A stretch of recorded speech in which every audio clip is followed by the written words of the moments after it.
19/7/2022 के साकार बाबा के मधुर महावाक्य हैं, जिनमें बाबा ने कहा है बच्चे तुम्हें विकर्मों का संन्यास करना है और कोई भी विकर्म नहीं करना है, अर्थात पाप कर्म नहीं करना। सभी दुखों से छूटने की विधि बाबा ने आज बताई। ड्रामा को अच्छी तरह से समझो और हर आत्मा का पार्ट, हर कोई भी पार्ट साक्षी होकर के देखो तो दुखों से छूट जाएंगे। इसके साथ साथ बाबा ने कहा जो भी तुम बच्चों को व्यक्ति मिलते हैं उनको बाबा का परिचय दो, बाबा की पहचान दो, बाबा का संबंध उनसे जुटाओ। तो सुनते हैं मीठे बाबा के महावाक्य। मीठे बच्चे तुम्हें कर्म संन्यास नहीं करना, लेकिन विक्रमों का संन्यास करना है। कोई भी विकर्म अर्थात पाप कर्म नहीं करने हैं। क्वेश्चन, तुम बच्चे किस अभ्यास से डेड साइलेंस का अनुभव कर सकते हो? आंसर, अशरीरी बनने का अभ्यास करो। एक बाप के सिवाय कोई भी याद ना आए, शरीर से जैसे मरे हुए हैं। इसी अभ्यास से आत्मा डेड साइलेंस की अनुभूति कर सकती है। सेकंड पॉइंट, सर्व दुखों से छूटने की सहज विधि क्या है? आंसर, ड्रामा को अच्छी रीति बुद्धि में रखो। हर एक पाठधारी को साक्षी होकर देखो तो दुखों से छूट जाएंगे, कभी किसी बात का धक्का नहीं आएगा। गीत ओम नमो शिवाय, ओम शांति। यह जो गीत में अक्षर निकलते हैं शिवाय नमा, ये भक्ति के वचन हैं। हे शिव बाबा, आपको हम नमस्कार करते हैं, परंतु भक्त लोग जानते ही नहीं कि शिव बाबा कौन हैं। कोई एक भी शिव का भक्त शिव को नहीं जानते। शिव बाबा बिल्कुल साधारण अक्षर हैं, तो शिवाय नमः कहना यह भी भक्ति का अंश है। अब तुमको क्या करना है? तुम कभी ऐसे नहीं कहेंगे कि ओम नमो शिवाय कहो। वास्तव में कहने की दरकार ही नहीं रहती। तो बच्चों को घड़ी घड़ी नहीं कहा जाता बाप को याद करो। वह तो छोटे बच्चों को सिखाया जाता है, वह अलफ बे पढ़ाया जाता है। वास्तव में इसमें कहना भी कुछ नहीं, मन मना भव भी नहीं कहना होता। ये भी संस्कृत अक्षर है। तुमको कभी संस्कृत में समझाया नहीं गया। बच्चे जानते हैं हमको तो बाप को याद करना है। आत्मा स्वयं जानती है, बाप का परिचय दिया है। बच्चे अब मुझे याद करो तो तुम्हारे विकर्म विनाश हो जाएंगे। तो याद करना बच्चों का फर्ज हुआ ना। यहाँ आकर जब बैठते हो तो बाप की याद में अशरीरी होकर बैठना है। ज्ञान भी बुद्धि में बैठता है। हम आत्मा बाप को याद करते हैं। यह शरीर तो ऑर्गन्स हैं, इनकी क्या वैल्यू है? बाजा कितना भी फर्स्ट क्लास हो, अगर मनुष्य बजाता ठीक नहीं हो तो बाजा किस काम का? ऐसी ही मुख्य आत्मा है। आत्मा जानती है हमें यह ऑर्गन्स मिले हैं कर्म करने के लिए। हम कर्म योगी हैं, कर्म सन्यासी हो नहीं सकते। वह तो कायदे के विरुद्ध है। विकर्मों का संन्यास किया जाता है कि हमसे कोई विकर्म ना हो, पाप नहीं हो। सबसे बड़ा विकार है काम का। संन्यास धर्म वाले जास्ती विकारों को पाप अथवा दुश्मन मानते हैं। इसलिए ड्रामा अनुसार उनका धर्म ही है जंगल में चले जाना, घर बार का संन्यास करना। यह भी ड्रामा में नोंद है। उन्हों को ये करना ही पड़े, वह धर्म ही अलग है। उनको कोई भारत का आदि सनातन देवी देवता धर्म नहीं कहेंगे। आदि सनातन है ही देवी देवता धर्म, बाकी तो बेशुमार धर्म हैं। सन्यासियों का एक धर्म जो मनुष्य ही स्थापन करते, भगवान स्थापन नहीं करते। तो बाबा ने समझाया कोई भी धर्म एक दो के पिछाड़ी मनुष्य स्थापन करते हैं। तुम ऐसा नहीं कहेंगे कि परमपिता परमात्मा ने कोई क्रिश्चियन धर्म स्थापन किया, वह सन्यासियों के निवृत्ति मार्ग का धर्म स्थापन किया। नहीं, गाया हुआ है परम पिता परमात्मा ब्राह्मण देवता क्षत्रिय धर्म स्थापन करते हैं और कोई भी धर्म भगवान नहीं स्थापन करते। ड्रामा अनुसार हर एक अपना अपना धर्म स्थापन करते हैं। ऐसा भी नहीं कि परमात्मा किसी को कहते हैं कि फलाने आओ, जाओ जाकर के धर्म स्थापन करो। ये बना बनाया ड्रामा है। हर एक को अपने समय पर आकर अपना धर्म स्थापन करना है, क्योंकि पवित्र आत्मा है। पवित्र आत्मा बगैर कोई कब धर्म स्थापन नहीं कर सकते, कायदा नहीं। आत्मा आकर धर्म स्थापन करती है और पवित्र रहती है। और सब धर्म मनुष्य स्थापन करते, यह एक ही देवी देवता धर्म बाप स्थापन करते हैं, क्योंकि उनको कहा जाता है हे पतित पावन आकर नई दुनिया बनाओ। बुद्धि कहती है भारत पावन था अब पतित है, इसलिए पुकारते हैं। पावन दुनिया में तो कोई पुकारेंगे ही नहीं। मनुष्य तो जानते ही नहीं कि पावन दुनिया कब होती है, पुकारते ही रहते हैं। अंत तक पुकारते रहेंगे, याद करते रहेंगे। वह इन बातों को समझेंगे नहीं जितना तुम समझते हो। तो तुम्हारी यह है पढ़ाई। ये पाठशाला परमपिता परमात्मा की है। यह भी प्रश्न बोर्ड पर बनाकर लिखो, गीता का भगवान कौन। एक तरफ लिखो बाप की महिमा, वह मनुष्य सृष्टि का बीज रूप सत्य है, चैतन्य है, ज्ञान का सागर है। तुम कृष्ण को पवित्रता का सागर नहीं कह सकते हो, क्योंकि वो जन्म मरण में आते हैं। श्री कृष्ण की भी महिमा लिखनी है। सर्वगुण संपन्न, 16 कला संपूर्ण, संपूर्ण निर्विकारी, मर्यादा पुरुषोत्तम, अहिंसा परमो धर्म देवता। इन बातों को मनुष्य तो एकदम भूले हुए हैं। रावण ने भुला दिया है। गीता का भगवान ही सृष्टि का रचयिता है, उनको भी भूल गए हैं। पहले नंबर की एकज भूल यह है। गीता का भगवान सिद्ध हो जाए तो सर्वव्यापी की बात भी निकल जाए। भगवान कभी ऐसे नहीं कह सकते कि मैं सर्वव्यापी हूँ। बाप कहते हैं मैं पतित पावन हूँ। मैं सर्वव्यापी कैसे हो सकता। एक से एक कितना मेहनत करनी पड़ती है। एक एक से बाबा कहते कितनी मेहनत करनी पड़ती है। बच्चों को समझाया गया है कि जब यहाँ बैठते हो तो सिवाय एक बाप के कोई को याद नहीं करो। परंतु जिनकी प्रैक्टिस नहीं है, सारा दिन सर्विस में रहते हैं, वह निरंतर बाबा को याद करें, ये बड़ा मुश्किल है। याद ना करने से वह डेड साइलेंस हो ही नहीं सकती। तुम अशरीरी बन जाते हो, गोया शरीर से मर जाते हो। मरता शरीर है, आत्मा थोड़ी मरती है। आत्मा कहती मैं शरीर छोड़ता हूँ, मैं मरता हूँ, ये अक्षर कहना भी रॉन्ग है। मैं माना आत्मा, आत्मा तो मरती नहीं है, अविनाशी है। आत्मा ने शरीर छोड़ा, ये राइट अक्षर है, ये समझ की बात है।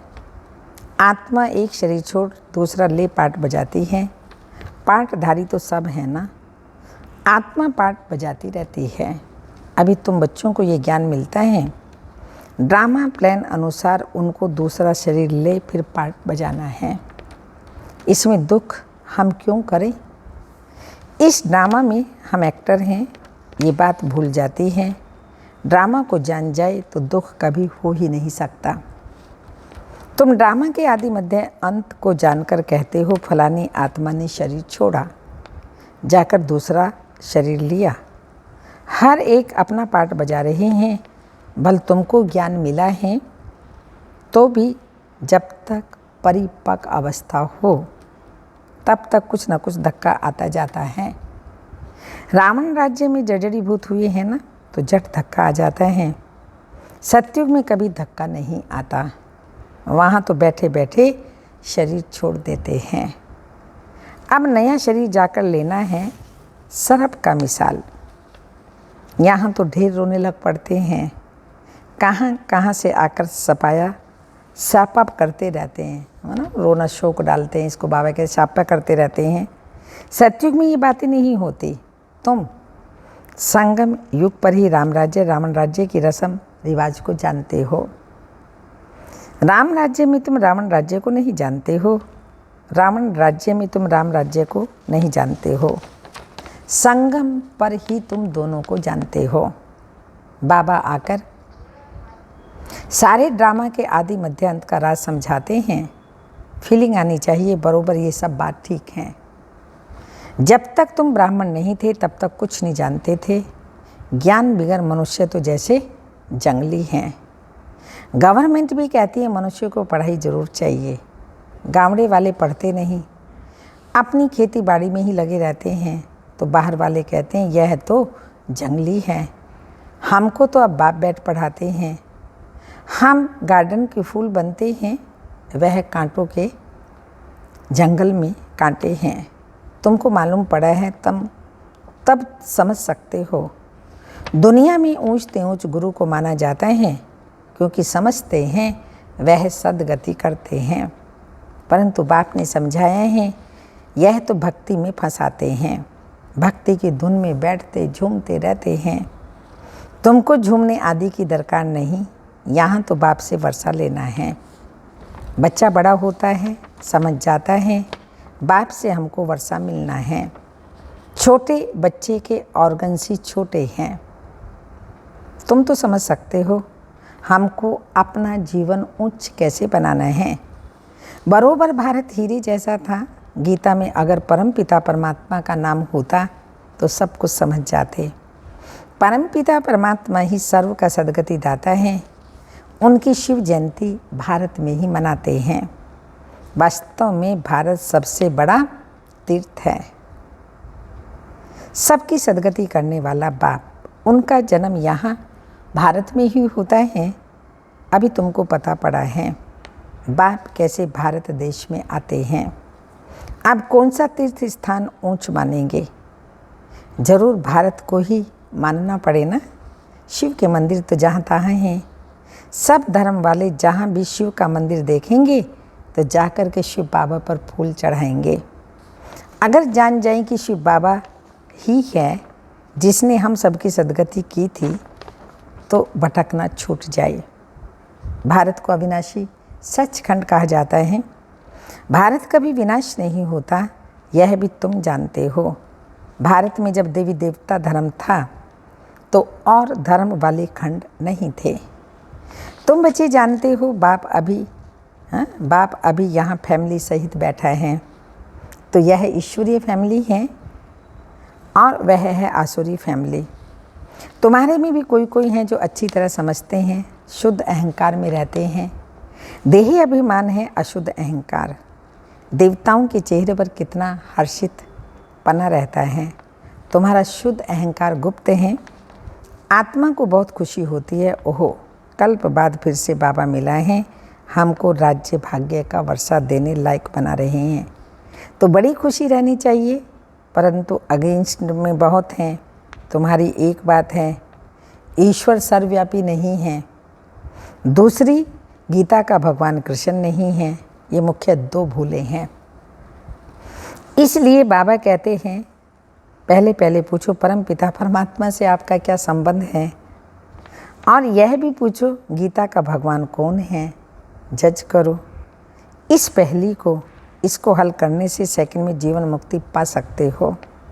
जनक मिसल सेकंड में जीवन मुक्ति, यह तो भारत में मशहूर है। उसने कहा कौन है जो हमको सेकंड में ब्रह्म ज्ञान देवे? यह ब्रह्मा ज्ञान है ना, जो ब्राह्मण ब्राह्मणियाँ देते हैं। उनको ज्ञान देने वाला ज्ञान सागर शिव है। इन बातों को वह समझते ही नहीं हैं। ब्रह्म ज्ञान कह देते हैं, ब्रह्मा भोजन को ब्रह्म भोज कह देते हैं। वह ब्रह्म तत्व है। ब्रह्मा तो है बाप, उनका बाप है शिव।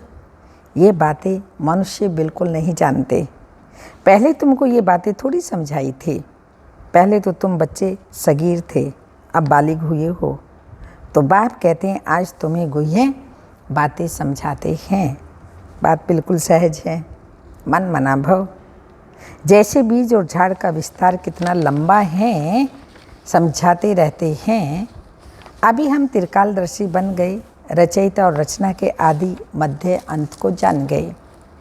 इस समय तुम्हारे सिवाय और कोई सृष्टि के आदि मध्य अंत को नहीं जानते हैं, हम भी नहीं जानते थे। अभी तुम समझते हो सबसे जास्ती भक्ति शुरू हुई है। हमारी उतरती कला होती गई, चढ़ती कला होती है तो सर्व का भला होता है। उतरती कला में किसका भला होता है क्या? ये सब समझने की बातें हैं। ये भी ड्रामा में नूंद है। ये बड़ी अच्छी टॉपिक है, गीता का भगवान कौन। इस पहेली को हल करने से तुम बाप का वर्षा पाकर विश्व का मालिक बन सकते हो। मनुष्य विश्व का मालिक निराकार को समझते हैं, परंतु विश्व तो सृष्टि को कहा जाता है। बाप विश्व का मालिक नहीं बनता। बाप कहते मैं निष्काम सेवाधारी हूँ, तुम मोस्ट बिलवेड चिल्ड्रन हो। मैं तुम्हारा ओबीडियंट सर्वेंट हूँ। तुम पुकारते हो हे पतित पावन, आकर पावन बनाओ, हाजिर सरकार आया हूँ। बाप बच्चों का सर्वेंट ही है। फिर कोई कपूत भी निकल पड़ते हैं। बाप तो निराकारी अहंकारी गाया हुआ है। ऊंचते ऊंच भगवान और फिर उनका यह रथ। कई बच्चे कहते हैं हम शिव बाबा के रथ के लिए कपड़ा भेज देते हैं। रथ की तो हम खातिरी कर सकते हैं ना, शिव बाबा तो खाते नहीं हैं। किसकी खातिरी करें? इनकी ड्रेस तो वही चली आ रही है। कोई अहंकार नहीं ब्रह्मा बाबा को, कोई चेंज नहीं। इन्हों को देखकर समझते हैं ये तो जौहरी था, ये कैसे प्रजापिता हो सकता है। अरे इसमें मूंझने की क्या बात है, आकर समझो। हम ब्रह्मा मुख द्वारा वंशावली बने हैं। हमारा हक लगता है विश्व का मालिक बनने का। अच्छा, मीठे मीठे सिक्के लदे बच्चों प्रति माता पिता बाप दादा का याद प्यार, गुड मॉर्निंग, डायमंड मॉर्निंग। रूहानी बाप की रूहानी बच्चों को नमस्ते। हम रूहानी बच्चों की रूहानी माता पिता बाप दादा को याद प्यार, गुड मॉर्निंग, डायमंड मॉर्निंग, ओम नमस्ते। धारणा के लिए मुख्य सार हैं अशुद्धता को छोड़ शुद्ध अहंकार में रहना है। ये चेहरा देवताओं जैसा सदा हर्षित रखने के लिए अपार खुशी में रहना है। सेकंड पॉइंट, बाप दादा समान निरहंकारी बनना है, सेवाधारी बनकर सबूत देना है, कभी कपूत नहीं बनना है। वरदान, एक बाप दूसरा न कोई, इस स्थिति द्वारा सदा एक रस और लवली रहने वाले सहज योगी भाव। एक बाप दूसरा न कोई, जो ऐसे बच्चे ऐसी स्थिति में सदा रहते हैं उनकी बुद्धि सार स्वरूप में सहज स्थित हो जाती है। जहाँ एक बाप है वहाँ स्थिति एक रस और लवलीन है। अगर एक के बजाय कोई दूसरा तीसरा आया तो खिटखिट होगी। इसलिए अनेक विस्तारों को छोड़ सार स्वरूप का अनुभव करो। एक की याद में एक रस रहो तो सहयोगी बन जाएंगे। स्लोगन, दिल में सदा यही अनहद गीत बजता रहे, मैं बाबा का बाबा मेरा, मैं बाबा का बाबा मेरा। यही सदा अनहद गीत हमारे दिल में बजता रहे। अमृत बेले की पॉइंट है, रोज समझो आज खुशी मनाने का दिन है। उड़ती कला अभी है, फिर तो जितना पाया उतना खाते रहेंगे। तो सदा ये स्मृति रखो कि हम दिल खुश मिठाई खाने वाले हैं और दूसरों को खिलाने वाले हैं, क्योंकि जितना देंगे उतना और बढ़ती जाएगी। देखो खुशी का चेहरा सबको अच्छा लगता है। वह कोई दुख अशांति में घबराया हुआ चेहरा हो तो अच्छा नहीं लगेगा ना। जब दूसरों को अच्छा नहीं लगेगा तो अपना भी नहीं लगना चाहिए। तो सदैव खुशी के चेहरे से सेवा करते रहो, खुश रहो, खुशी बांटते रहो। अच्छा, ओम शांति।